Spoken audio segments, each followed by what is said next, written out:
თეატრის გარეშე ცხოვრება წარმოგიდგენიათ, როგორი შეიძლებოდა ყოფილიყო, ან როგორი იქნება? ეხლა ნუ უკვე აღარც თეატრი მინდა და აღარც კინო.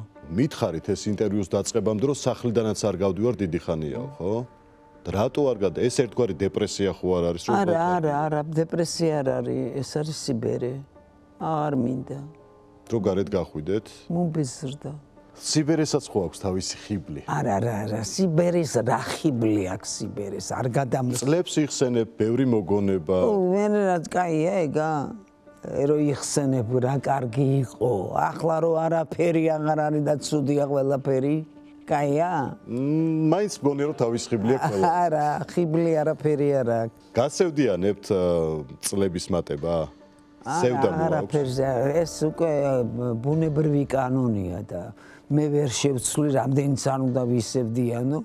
არაფერი არ გამოვა. ხო შინაგანად ვარ ხარ სევდიან. მომზადებული ხარ.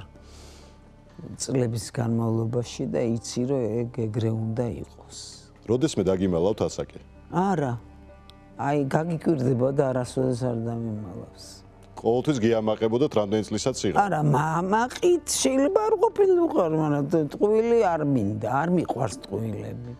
ქალებს უყვართ ხოლმე დამალვა? მე არ მიყვარს, არც ტყუილი მიყვარს და არც დამალვა.